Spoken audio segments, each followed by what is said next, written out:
In this introductory chapter to JavaScript and XHTML, you look at what JavaScript is, what it can do for you, and what you need in order to use it.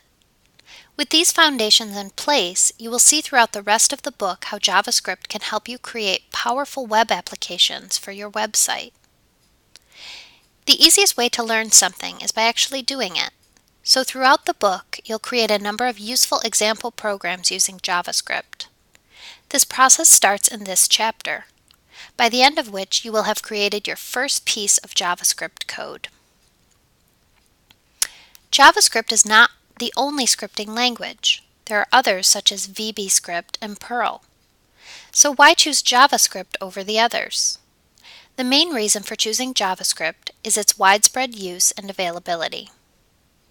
Both of the most commonly used browsers, IE and Firefox, support JavaScript, as do almost all of the less commonly used browsers.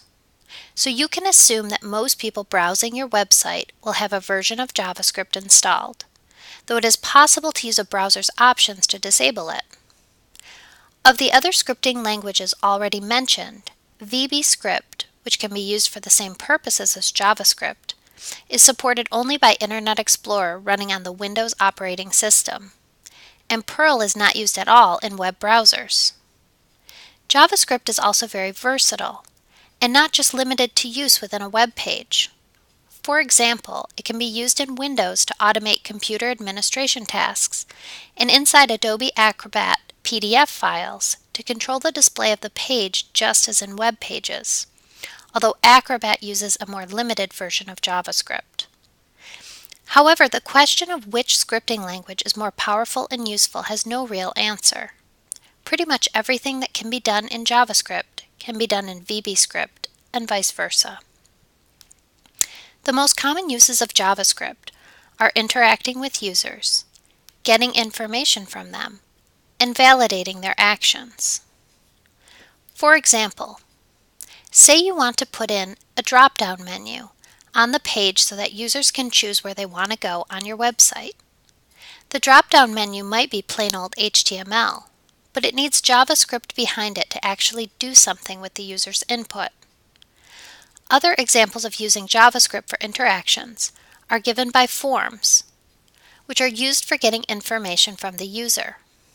Again, these may be plain HTML, but you might want to check the validity of the information that the user is entering. For example, if you had a form taking a user's credit card details in preparation for online purchase of goods, you'd want to make sure he had actually filled in those details before you sent the goods.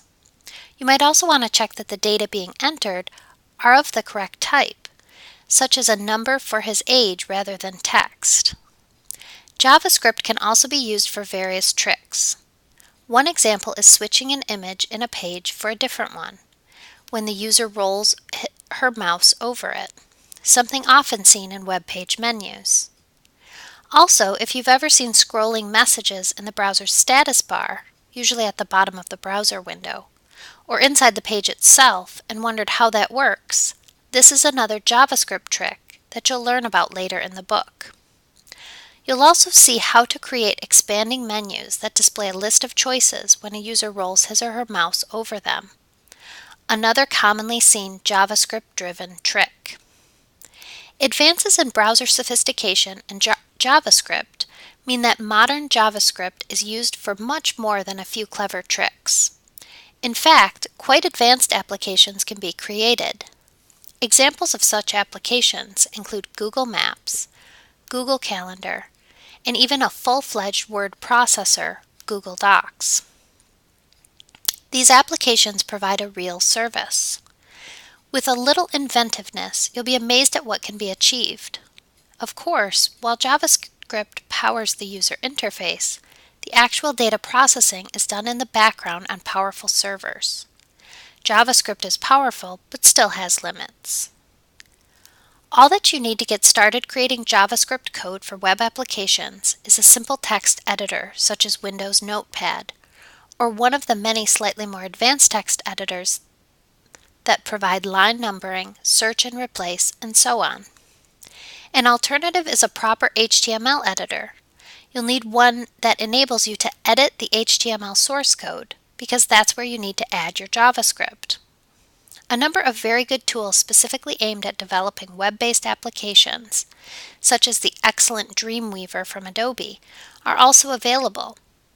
However, this book concentrates on JavaScript rather than any specific development tool. When it comes to learning the basics, it's often best to write the code by hand rather than rely on a tool to do it for you. This helps you understand the fundamentals of the language before you attempt the more advanced logic that is beyond a tool's capability. When you have a good understanding of the basics, you can use the tools as time savers so that you can spend more time on the more advanced and more interesting coding.